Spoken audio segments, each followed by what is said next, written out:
Muitos podem questionar seus ensinamentos e até sua veracidade, mas o que ninguém pode negar é que a Bíblia é o livro mais importante de toda a história da humanidade.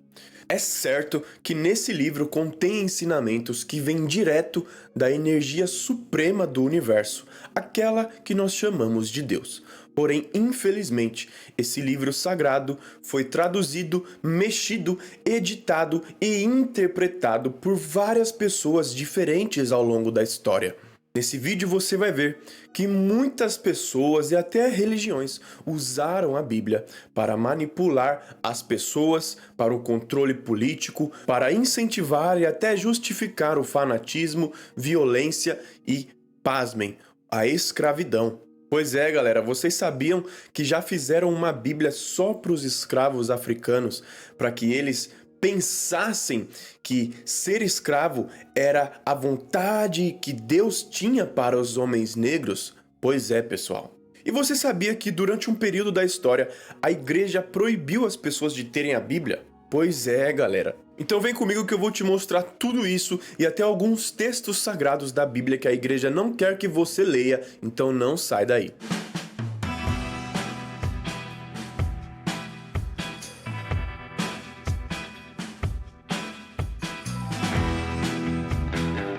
Pessoal, tudo bem? Sejam todos muito bem-vindos a mais um vídeo. O meu nome é Renato e é um prazer imenso ter você aqui em mais um vídeo. Pessoal, esse é o meu Instagram.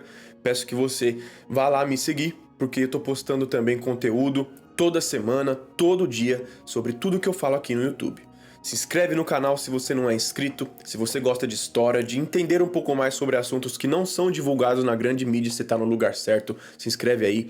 Deixa o seu like para me ajudar a fazer esse vídeo chegar a mais pessoas e, claro, não esquece de deixar o seu comentário me dizendo o seu ponto de vista e a sua opinião assim que você acabar de assistir, tá bom? Eu quero saber o que você pensa, beleza? Agora, meu querido, minha querida, se acomoda, fica confortável e bora para mais um vídeo. A Bíblia, esse livro tão importante da história humana e das religiões, são um conjunto de textos escritos por várias pessoas diferentes. Isso todo mundo sabe, só que o que pouca gente sabe é que a maioria dos livros, dos textos que estão dentro da Bíblia, são livros pseudo-epigráficos, ou seja, livros que ninguém sabe quem escreveu, quem é o verdadeiro autor. O próprio livro de Gênesis, o primeiro livro da Bíblia, dizem ter sido escrito por Moisés. Porém, especialistas de estudos bíblicos lá de Israel, das universidades hebraicas de Israel, alguns afirmam, pessoal, que ninguém tem certeza e não existe evidências nenhuma de que quem escreveu o livro de Gênesis foi realmente Moisés, tá bom? E outra coisa, Moisés, ele viveu mais ou menos em 1300 a.C., certo? E digamos que ele tenha escrito o livro de Gênesis, que conta a história da criação do planeta Terra, do universo, né? E também do ser humano. Porém, Moisés se viveu em 1300 a.C. Ele conta uma história que aconteceu muito tempo antes dele nascer, dele pensar em existir. Então, as coisas não batem nessa conta, correto? Ah, Renato, mas isso é uma inspiração divina que contou para Moisés? Verdade, eu sei disso. Porém, não sei se vocês sabem, mas a revelação dos livros bíblicos dos profetas, elas acontecem assim, pessoal. O profeta, as pessoas, né, que não são só profetas bíblicos que receberam inspirações divinas, eles recebem a inspiração dentro da mente deles e aí eles vão escrever. Porém, na hora de escrever, tem muito do que a pessoa quer escrever. Então, sempre vai ter a opinião, as crenças, os costumes e o jeito do cara de ver a vida, misturando com a inspiração divina. E é esse o primeiro fato que comprova, que mostra já que a Bíblia nunca pode ser levada ao pé da letra. Nela contém sim a palavra de Deus, a inspiração e os ensinamentos que vêm diretamente da energia divina que usou pessoas para transmitir conhecimentos. Porém, ela A Bíblia é cheia também de opiniões e de crenças das pessoas que escreveram os textos bíblicos. Muitos estudiosos, pesquisadores, especialistas, homens que trabalham, que vivem do estudo da Bíblia, estudando as Escrituras, dizem, afirmam, que tem até como provar, historicamente falando, que os textos da Bíblia foram traduzidos da sua língua original, ou seja, do aramaico, alguns em hebraico e alguns em grego, para o latim, que na época era a língua oficial do Império Romano, o império que mandava no mundo, basicamente. A Bíblia, ela é cheia de discrepâncias e até algumas controvérsias em suas histórias. Um exemplo disso é na história do rei Davi, no conto em que ele mata o gigante Golias, tá? Essa é a versão que a gente conhece. Em 1 Samuel 17:49, diz que Davi joga a pedra, derruba Golias, corre até ele, pega a espada e corta a cabeça do gigante. Porém, em alguns versículos seguintes, aparece uma outra versão dessa história. Em 2 Samuel 21, aparece outro nome, El-Hanan, como o homem que matou Golias, tá? Isso, só para vocês entenderem, é essa versão histórica da Bíblia hebraica, ok? Porém, quando isso foi traduzido para o latim, colocaram Davi como responsável pela morte de Golias e El-Hanan pela morte do irmão de Golias, tentando assim ajustar para ser melhor entendido para os leitores, para a gente que ia ler. Isso já é uma prova de que a Bíblia foi mexida, editada e manipulada até. Mas continuando, Jesus morreu mais ou menos no ano 30 depois de Cristo. Daí começa o cristianismo e nós tivemos 300 anos de cristianismo sem ter a Bíblia, sem ter, na verdade, o Novo Testamento, que começou a ser compilado lá pelos anos 313, 325 e mais ou menos no fim desse século, em 367, se não me engano, o bispo de Alexandria, que era a cidade mais importante do cristianismo na época, Atanásio de Alexandria, ele foi o cara que listou pela primeira vez os textos sagrados escritos, teoricamente, pelos apóstolos, que iriam fazer parte do Novo Testamento. Ele definiu esses textos e ele próprio escolheu outros textos que deveriam ser excluídos e exilados e mandou vários cristãos se livrarem deles. Muitos cristãos na época, por saberem que esses livros contavam uma história importante da Bíblia, que continha relatos da história de Jesus e dos apóstolos, dos judeus, de tudo, decidiram, ao invés de jogar fora, de queimar, como o bispo mandou, esconder para que um dia a humanidade encontrasse. E galera, a humanidade vem encontrando. Em 1947, em Qumran, uma cidade de Israel, perto ali da Palestina, tá? 1947, arqueólogos começaram a encontrar dentro de uma caverna 7 pergaminhos enormes com textos que faziam parte dos evangelhos bíblicos e textos que foram teoricamente escritos por pessoas que conviveram naquela época, que não estão na Bíblia. Esses textos são conhecidos como os manuscritos do Mar Morto.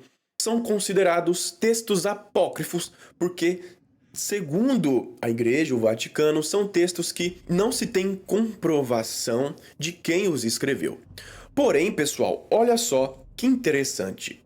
Cândida Moss, professora de estudos bíblicos, de cristianismo primitivo e PhD da Universidade de Notre Dame, e uma outra mulher que se chama Penina Shore, que é PhD também em estudos bíblicos e curadora e chefe do projeto de análise dos manuscritos do Mar Morto. Essas mulheres e outros especialistas afirmam que, assim como não se tem provas de quem foi que escreveu os livros apócrifos, não se tem provas de quem foi que escreveu muitos dos textos que compõem a Bíblia, que estão dentro da Bíblia, como, por exemplo, o Evangelho de Marcos, ok? Nesses pergaminhos, nesses manuscritos do Mar Morto, tem nova descoberta de texto bíblico que pode mudar a história da humanidade. E cada vez mais esses textos vêm sendo encontrados. Temos aí já uma antiga Bíblia turca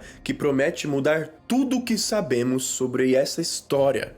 Mudar alguns pontos, não é? Não tudo mesmo. Revelando segredos sombrios escondidos nos arquivos secretos que o Vaticano não quer que você saiba. E isso tudo foi propositalmente escondido de nós para que a história da Bíblia, até a história de Jesus, pudesse ser melhor aceita, para que as pessoas pudessem acreditar e se converter ao cristianismo. Olha, eu não sei se você sabe, mas dessa época, em 300 depois de Cristo, até 1300, 1500, tá? As pessoas não tinham o direito de ter uma Bíblia em suas casas. A gente não podia ter uma Bíblia. Só quem tinha acesso à Bíblia eram os sacerdotes da igreja, escribas que podiam escrever os textos e traduzir os textos, membros do alto clero da igreja, do Vaticano, tá? Que o Vaticano nem existia, mas da igreja em si, ok? Por quê, pessoal? Eu digo para vocês, porque a Bíblia, ela é um livro que liberta as pessoas, que ajuda a gente a entender que todos somos iguais perante a Deus, que todos temos o mesmo direito perante a Deus, que todos podemos alcançar a prosperidade, o sucesso, uma vida boa, e que não existe ninguém acima de alguém, tá? E, inclusive, essa afirmação era algo que as monarquias dos reinos europeus católicos, então os reis da Europa, da França, da Inglaterra, os reis dos reinos italianos, o rei da Espanha e também o Papa utilizavam o discurso de que eu sou Papa, eu sou rei porque Deus quis assim. E você é pobre, camponês, sofredor porque Deus quis assim e ninguém pode ir contra a vontade de Deus. Eles usavam a palavra de Deus para justificar a posição social das pessoas, tá? Algo que é um absurdo, beleza? E surgiram alguns homens na história, pessoal, lá em 1300, que começaram a querer traduzir a Bíblia para que o povo tivesse acesso a ela, como John Wycliffe, que foi um cara que começou a traduzir a Bíblia do latim para o inglês, porque ele acreditava que todo mundo tinha que ter uma Bíblia em casa, tá? E por isso ele foi condenado à heresia e foi queimado na fogueira, tá? Inclusive, na hora que ele foi ser queimado na fogueira, enforcaram ele para que ele não queimasse vivo, porque as pessoas gostaram do que ele fazia, concordavam com ele. O carrasco ali concordava com ele, só que tinha que fazer, senão quem ia para a fogueira era o carrasco, né? As traduções de John Wycliffe não funcionou tanto para que todo mundo pudesse ter uma Bíblia em sua casa. Até porque era caro uma Bíblia que era feita à mão, tinha que ser toda produzida, nem todo mundo tinha acesso, e naquela época, na Europa, a maioria da população não sabia nem ler, né? Não sabia ler. Mas, com certeza, foi um pequeno passo para a liberdade desse livro que foi aos poucos sendo entregue às pessoas. Inclusive, uma das brigas da Reforma Protestante era que todo mundo tinha que ter uma Bíblia na sua casa, beleza? Todo mundo. E conforme isso foi se abrindo ao longo dos anos, muitas pessoas começaram a fazer traduções da Bíblia também, tá? Como um tal de William Tyndale, o próprio rei da Inglaterra, Henrique VIII, e depois o rei James da Inglaterra também, fizeram suas traduções da Bíblia. A Bíblia do King James, né? A Bíblia do rei James. Martinho Lutero mesmo foi um cara que tirou 7 livros da Bíblia, porque ele quis. Na época, muitos protestantes falavam assim, que a joia do clero também não poderia ser entregue, se transformar em brinquedo dos leigos. Tá? Muitas pessoas diziam, especialistas da época diziam isso, para que o povo não tivesse acesso. Um dos exemplos que mostram claramente essa manipulação feita da Bíblia contra o povo para atender às vontades políticas da igreja e de alguns reinos foi o que fizeram com a história da maldição de Cã, que eu vou contar para vocês. Segundo a Bíblia, Noé, lá no livro de Gênesis, em um episódio da sua vida, ficou bêbado bebendo vinho. Aí ele chapou, começou a ficar bebaço, tirou a roupa e ficou pelado.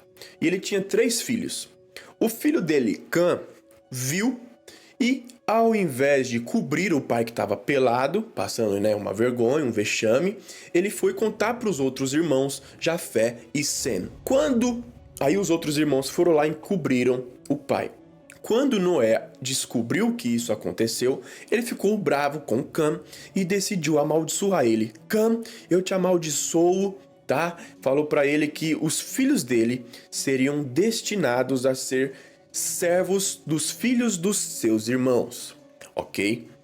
Com isso, pessoal, a igreja, ela tinha em consideração, ela levava em consideração, ela tinha um conhecimento de que depois do dilúvio foram os filhos de Noé que povoaram a terra e os filhos deles. Então, segundo os ensinamentos da igreja e tal, os filhos de Cã povoaram a África e deram origem aos africanos, os filhos de Jafé aos europeus e os filhos de Sem, os asiáticos.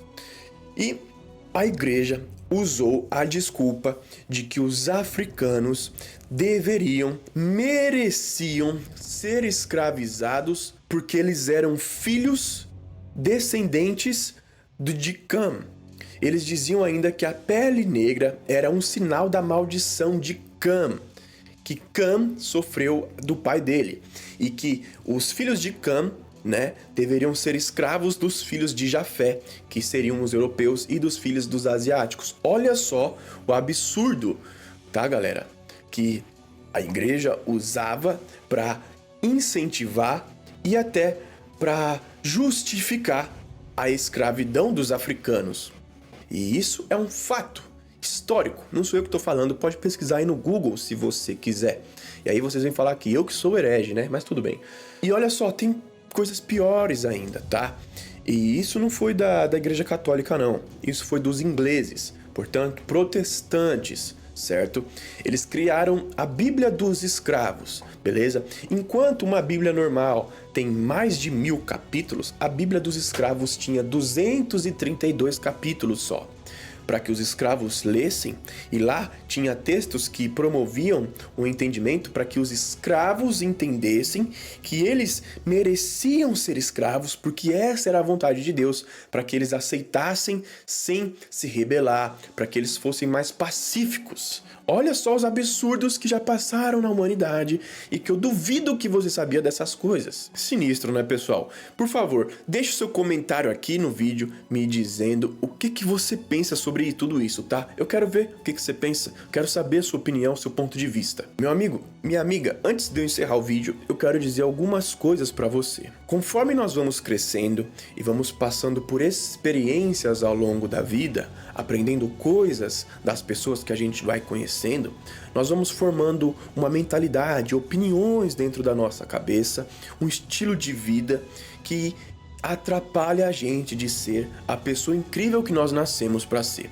Tudo que você viveu na sua vida até hoje tá aí dentro da sua cabeça, impedindo, atrapalhando você de entender os seus caminhos, de entender o que você tinha que estar fazendo para atingir o sucesso. E olha só, eu vou te contar algo que talvez você nunca ouviu. Todos nós temos 7 capacidades dentro de nós, que são essas aqui, para que a gente consiga entender quais são os caminhos certos que a gente tem que seguir, ter ideias e conseguir ver novas possibilidades para ganhar dinheiro, ter ambição e conseguir construir, ter energia para conseguir construir, sabe? E essas capacidades aqui, pessoal, elas param de funcionar de acordo com a vida que a gente tem, de acordo com as crenças e opiniões que a gente formou ao longo da vida. E aí, em vez da gente usar essas 7, nós vamos usando 1, 2, 3 capacidades e não usa todas. E aí a gente para de enxergar os caminhos certos, de ter as ideias que vão nos colocar no caminho certo. A gente vai se atrapalhando de ser a nossa melhor versão. Essa pessoa que consegue enxergar os caminhos, entrar dentro dele e construir esse caminho. Segundo a alquimia, essas 7 capacidades estão dentro de nós para que a gente consiga entender, se lembrar da nossa missão de vida, para que a gente consiga entender nossos caminhos e construir toda a realidade que a gente sonha, tudo que o nosso coração sonhar. Mas como eu falei, dependendo da vida que você viveu até aqui, você não usa as 7, você usa 2, 3, 4 no máximo e não usa todas. E é por causa disso, por exemplo, que algumas pessoas preferem viver uma vida trabalhando como funcionário só, não sonha, não começa a ver novas possibilidades, não consegue ter ideias de novos caminhos, de formas para ganhar dinheiro e vai vivendo a vida do jeito que dá, sem conseguir enxergar possibilidades reais que vão melhorar a sua vida. Sabe aquela coisa de, vamos fazer uma faculdade, vamos abrir um negócio, abrir uma empresa, mas que negócio, que empresa? Aleatório? Você vai começar uma faculdade só porque tem pessoas ganhando dinheiro com aquilo? Não vai dar certo. A gente tem que andar pelos caminhos que tem a ver com a gente, com os talentos que nós temos, tá? E eu consigo ajudar você a entender os seus talentos, a ativar essas 7 capacidades para você começar a conseguir visualizar esses caminhos que se você entrasse, você teria sucesso. Todo mundo nasceu para ter sucesso, pessoal. Todo mundo. Só que a gente precisa estar no lugar certo, no caminho certo.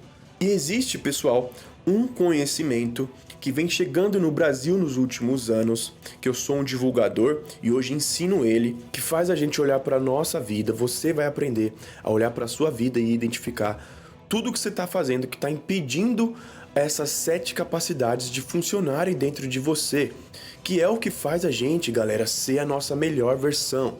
Essa pessoa que eu tô falando, que consegue entender os caminhos com a criatividade e conseguir realizar com a energia vital e com a nossa capacidade de realização, que é o que faz a gente realizar tudo que o nosso coração sonhar.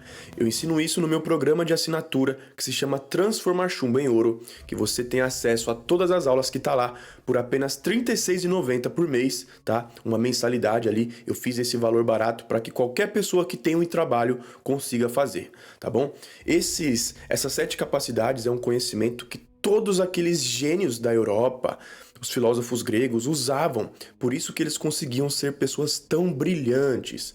E hoje, como eu falei, vem chegando no Brasil. Vou deixar o link aqui embaixo nos comentários. Clica no link, você vai entrar numa página que tem um videozinho de uns 10 minutinhos contando, explicando um pouco para você de cada uma dessas 7 capacidades para você ter noção. E tem todas as informações de tudo o que eu ensino lá dentro através da alquimia, tá bom? O vídeo de hoje fica por aqui, espero que vocês tenham curtido. Deixa o seu like para me ajudar e, claro, não esquece de comentar o seu ponto de vista sobre tudo isso aqui que você acabou de ouvir, beleza? Forte abraço a todos vocês, pessoal. Não se esqueça de se inscrever no canal. Até o próximo vídeo.